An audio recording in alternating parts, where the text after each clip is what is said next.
It is, and her family was mentioning her personal best is 3 hours and 8 minutes.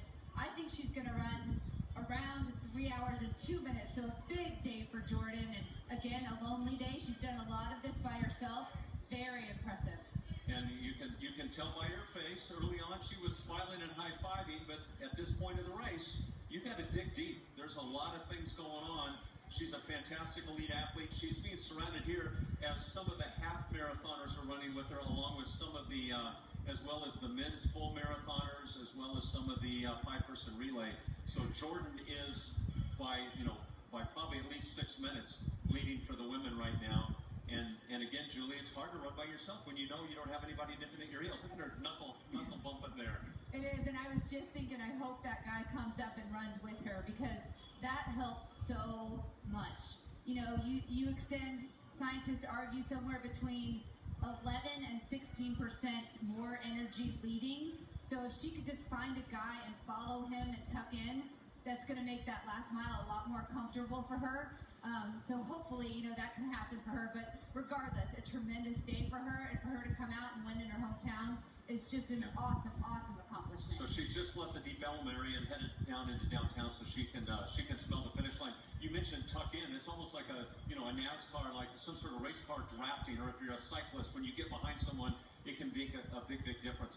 This is a phenomenal, as folks, as I'm sure you know, this is an unbelievable undertaking to pull off an event like this all over downtown Dallas, going all the way out to White Rock Lake, all the different neighborhoods, the cooperation of the community.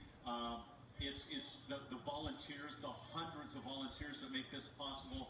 And before we run out of time, I want to make sure I give due thanks to the wonderful people at Channel 8, Mike Devlin, the big kahuna, Dave Muscari, Jerry Cadigan, and Sean Hamilton directing today, Stephanie Wilcox, and Kevin Spivey, the producer, who we've worked with for several years in a row. Kevin does a yeoman's job. It's just unbelievable. And of course, Julie, it's always fantastic to have you here. I know it's not hard to twist your arm. In fact, you're going to be here next weekend because you are a die-hard Cowboys fan, and you're going to the game at AT&T next weekend. I call myself their #1 fan, but that's just me.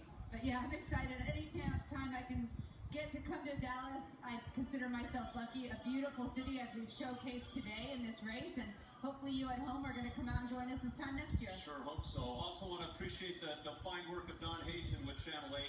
It's a team effort. There are a lot of names I didn't mention, but thank you for being with us. Be sure to log on to WFAA.com. You'll be able to see the finish of the race where Jordan Snyder from Ursuline Academy is expected to win for the ladies. We appreciate your support, everybody. Thank you for joining us today. And as Julie mentioned, we would love to see you out here next year as a volunteer or as a runner. Have a wonderful weekend and take care of one another. We'll see you soon.